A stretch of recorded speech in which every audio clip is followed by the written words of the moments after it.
એક મહત્વપૂર્ણ સમાચાર મળી રહ્યા છે તેની પર નજર કરીએ તો અમદાવાદમાં છુપાવેલ સોનાનો ખજાનો કબજે થયો અને કબજે કરવા પોલીસ પહોંચી એક ફ્લેટમાં 100 કિલોથી વધુ સોનું છુપાવ્યું હોવાની બાતમી મળી। શેર બજારના ઓપરેટરના સંબંધીના બંધ ફ્લેટમાં છે સોનાનો ખજાનો। 100 થી 400 કિલો જેટલું સોનું છુપાવ્યું છે ફ્લેટમાં। સ્ટેટ પોલીસ એજન્સી અને સેન્ટ્રલ એજન્સી સ્થળ પર પહોંચી વકીલ પાસે બંધ ફ્લેટની ચાવી મંગાવવામાં આવી છે। વધુ માહિતી માટે સંવાદદાતા બંકિમ પટેલ જોડાઈ ચૂક્યા છે। બંકિમ, જે સોનાનો ખજાનો મળ્યો છે અને 100 કિલોથી વધુ સોનું એક ફ્લેટમાં મળી આવ્યું છે, હાલ શું સ્થિતિ છે?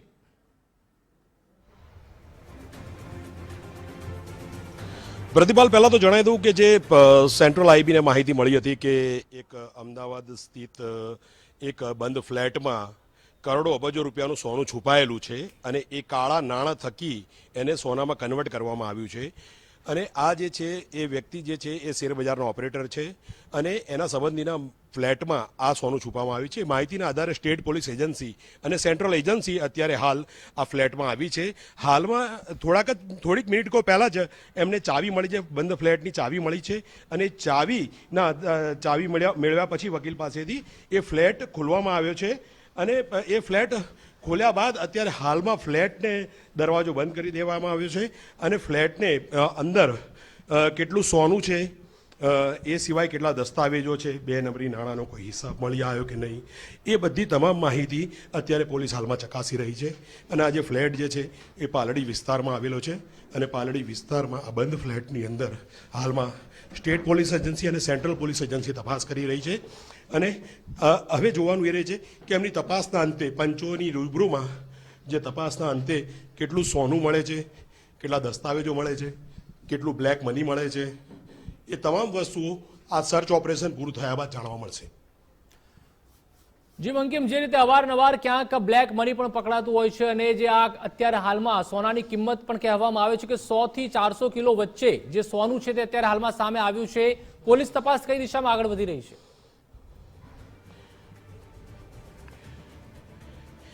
જી, પોલીસની જે તપાસ જે છે એ પોલીસ હવે આ તપાસ પોલીસ કરશે કે સેન્ટ્રલ એજન્સી કરશે એ અત્યારે કહેવું મુશ્કેલ છે।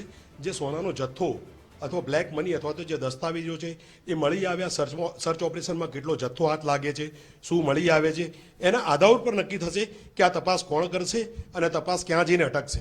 પરંતુ હા, ચોક્કસ આ જે ફ્લેટ છે એ ફ્લેટમાં બ્લેક મની, દસ્તાવેજો અથવા તો જે બાતમી મળી છે 100 થી 400 કિલો સોનાની, એ મળી આવે તો એક ખૂબ મોટી સફળતા કહેવાય રાજ્ય પોલીસ માટે। અને એ ઉપરાંત સેન્ટ્રલ આઈબીની જે માહિતી છે એના આધારે આ ખૂબ જ મોટો કદાચ ચકચારી કેસ બની શકે આવનારા દિવસોમાં। અને જે શેર બજારમાં જે ગોટાળા થાય છે શેર ઓપરેટર થકી, એ સમગ્ર કૌભાંડ પણ આમાં સામે આવી શકે તેમ છે। જી બંકિમ, અત્યારે હાલમાં જે સોનાનો ભાવ ચાલી રહ્યો છે 80,000 રૂપિયા ઉપર તોલાનો ભાવ ચાલી રહ્યો છે, જે રીતે આપ જણાવી રહ્યો છે કે આ બંધ ફ્લેટ છે તેમાં 100 થી 400 કિલોની વચ્ચે સોનું છે તો ખૂબ જ મોટી માત્રામાં સોનું હોઈ શકે છે, એટલે કે આશરે કેટલી કિંમતનું સોનું હોઈ શકે છે?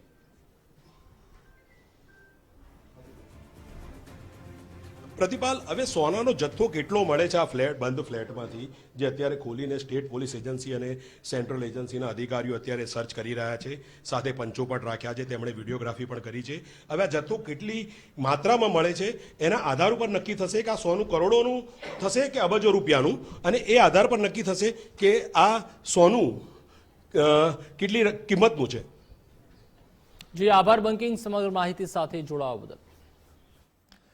તો જે રીતે 100 થી 400 કિલો વચ્ચે સોનું હોવાનું અત્યારે હાલમાં તો માહિતી ક્યાંક મળી રહી છે, પરંતુ સ્ટેટ પોલીસ એજન્સી અને સેન્ટ્રલ એજન્સી પણ તપાસ છે તે કરી રહી છે અને અમદાવાદમાં પારડી ખાતે જે ફ્લેટ આવેલો છે તે ફ્લેટની ચાવી છે તે પણ મંગાવવામાં આવી હતી અને ખૂબ જ મોટું આ કૌભાંડ બહાર આવે તેવી પૂરેપૂરી શક્યતા છે। અને હાલમાં જે સોનાનો ભાવ પણ ચાલી રહ્યો છે, એક તોલાનો 80,000 ઉપર આસપાસ ભાવ ચાલી રહ્યો છે, તો વિચાર કરી શકાય છે કે જો 100 થી 400 કિલોની વચ્ચે સોનું પકડાય તો કેટલી આ જે બ્લેક મની કહો કે જે રીતે બેનામી સંપત્તિ કહો તે પકડાય તેવી પૂરેપૂરી શક્યતા છે।